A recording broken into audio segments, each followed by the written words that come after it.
ये हमारा हिंदुस्तान है जहाँ लड़कियों को देवी माना जाता है, उन्हें पूजा जाता है, जैसे धन के लिए लक्ष्मी माता, बुद्धि के लिए सरस्वती माता और शक्ति के लिए दुर्गा माता। लेकिन वहीं दूसरी ओर इस देश में आए दिन लड़कियों के बलात्कार होते हैं। उनकी रीढ़ की हड्डी तोड़ दी जाती है, उसकी जीभ काट दी जाती है। इतना ही नहीं, पुलिस प्रशासन द्वारा उसका जबरन अंतिम संस्कार कर दिया जाता है। उसके परिवार को डराया जाता है, धमकाया जाता है, मुंह बंद रखने के लिए उन्हें दबाने की कोशिश की जाती है। यह सब कुछ होता है सिवाय एक चीज़ के, और वो है इंसाफ। बात चाहे निर्भया मामले की हो, चाहे वो उन्नाव की बेटी हो या फिर हाथरस की वो दलित लड़की, हर मामले में हैवानियत की यहाँ सारी हदें पार हुई हैं। बलात्कार के बाद ये हैवान दरिंदे लड़की की शरीर की वो हालत कर देते हैं कि आप सोच भी नहीं सकते। आखिर क्या चाहते हैं ये लोग, क्या मानसिकता है इन लोगों की। इन राक्षसों के हौसले और भी ज़्यादा बुलंद हो जाते हैं, क्योंकि इनको पता है कि हम पर कोई कार्यवाही नहीं होगी, और अगर होगी भी तो इस देश का स्लो कानून तो है ही इन आरोपियों के हौसलों को और बुलंद करने को।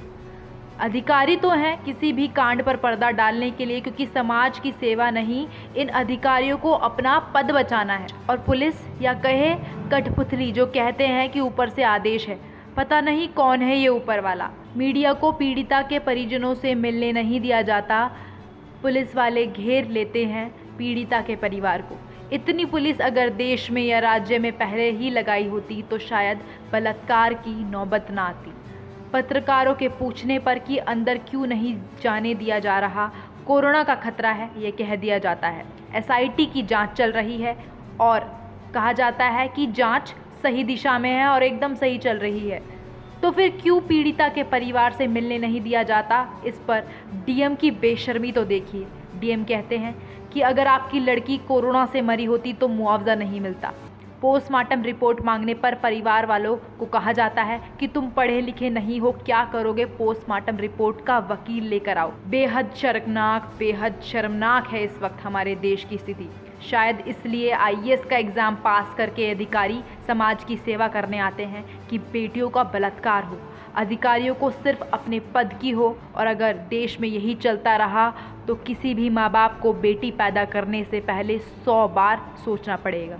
सच में रूह कपा देने वाली इस घटना ने देश के प्रशासन का काला सच सामने लाकर रख दिया है।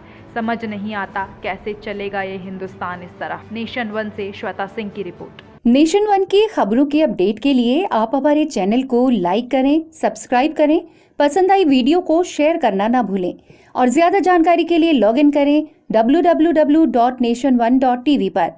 अधिक जानकारी के लिए आप हमें ट्विटर, फेसबुक पर भी फॉलो कर सकते हैं। तो खबरों की ज्यादा जानकारी के लिए बने रहें नेशन वन के साथ।